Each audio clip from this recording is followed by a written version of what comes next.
Hey everyone, this is KJ Vlogs, a Filipino actor based here in Kingdom, Saudi Arabia, and welcome back to my channel. For today's video, agad-agad, gawa na natin ito ng reaction video, ang third contender na kakanta dito sa The Clash 2024, isa laban sa lahat, top 6 battle. So I won't take any longer, nakakanta na si Alfred and si Sian. So far, sa dalawang kumanta, for me, ang mas okay si Alfred. Hindi ko naman sinabing hindi okay si Sian. It's just like, mas better lang talaga si Alfred. The execution, the shifting, yung dynamics, yung vocal techniques. Pero alam mo, pagdating naman sa something like the way they enunciate or the way they tell us a story pagdating sa kanta, si Sian din talaga. Kaso nga lang may mga sharp akong narinig lang kay Sian kanina.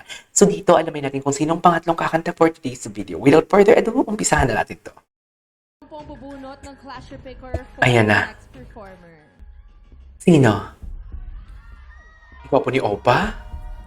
Gwapo ni Christian?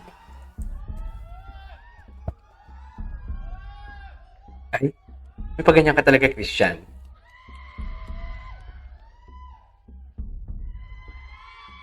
Oh, Naya. Perfect.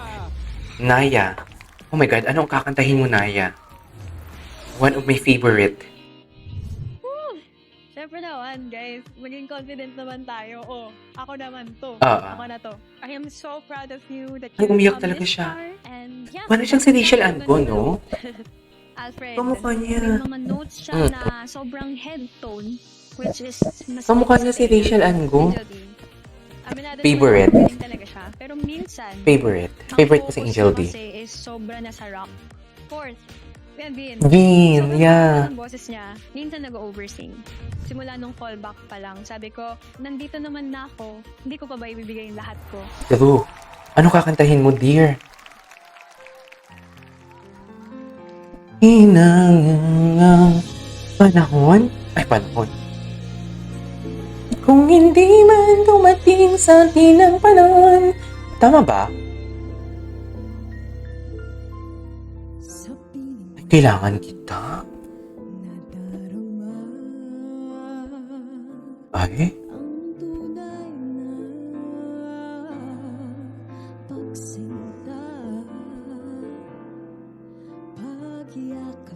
Kinakabahan ba siya? Ay, hindi pala.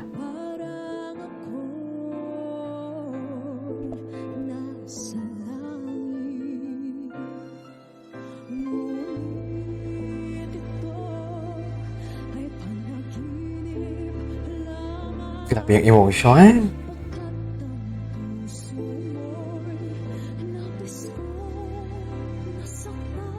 Oh. Oops. Wait. Parang there is something like wrong.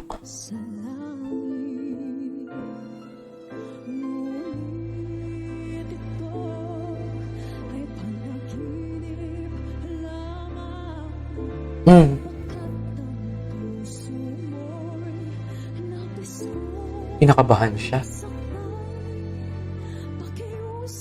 Pakiusap.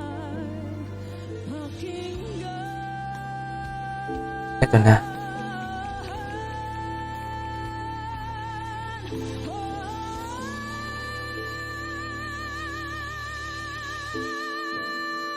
Wow. Wow. Wow.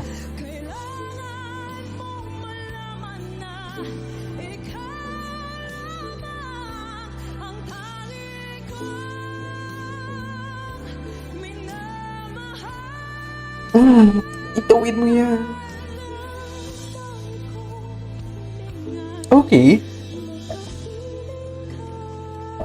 Okay.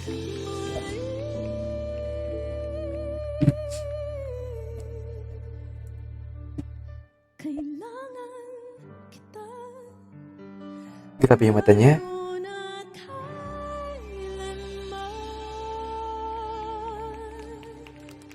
Okay. Alright, here is my 2 cents. May mga shifting siyang ginawa kanina na for me, parang hindi siya solid. To be honest with you, parang for me, hindi talaga siya solid. Same as concern ko din kay Sian kanina, na parang parang alanganin ang kanilang pag-change ng key na parang I don't know kung alanganin ba or kinakabahan sila or ganun talaga. But for me kasi parang it's not giving. Though, Naya is my favorite clashers talaga. Since napakinggan ko siya last week, parang okay, sabi ko, oh my God, paborito ko siya. But this week, this week kasi nagjo-judge, nagsuscoring tayo this week. 87 ang binigay ko kay Alfred, kay Sian is 83. Ang ibibigay ko kay Naya is 85. 85 tayo for today's video. Kasi, parang, for example, ang base ko kasi is 80. Or, for example, 100 minus, minus, minus, minus. Bawat, alam mo yung parang hindi giving sa akin. Sino ako? Sino ako, dear? Nagre-react lang ako, ha? Pero please don't get me wrong, magaling si Naya. Okay, don't get me wrong. Okay, Judge. Naya! Good job! Ang tanong, nagustuhan ba? Nagiging mahirap to para sa ating clash panel. Pero tatanungin natin sila. Judges, ano masasabi nyo? Ang masasabi ko lang, Naya, habang kumakanta ka, ewan kung bakit naiiyak-iyak ako. Siguro, nafe-feel ko yung emotion ng kanta mo. Nakikita ko sa mga mata mo, nakikita ko sa performance mo, na galing sa puso mo yung kinakanta mong kailangan kita.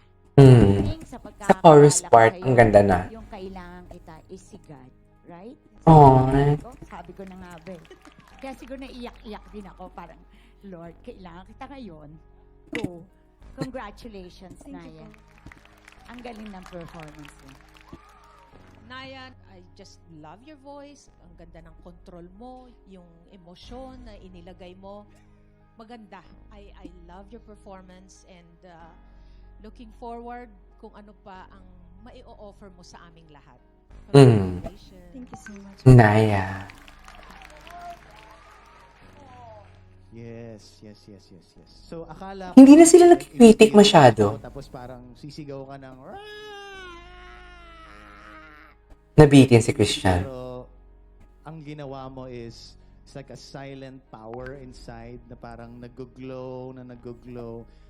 And ang na-feel nga namin is a very strong warmth. Parang campfire na nandun ka lang sa tabi, na-feel mo yung heat. Pag lumapit ka, masusunog ka. Pero kapag nandun ka lang sa tamang distansya, mafe-feel mo na ikaw ay protected, comforted by a strong power. Truly. Good job. Thank you po. Thank you. Okay, nagustuhan din nila si Naya, but ang binigay ko kay Naya is 85%. So yeah, that's the word for today's video from Naya. This is KJM Vlogs and see you on my next vlog. Bye!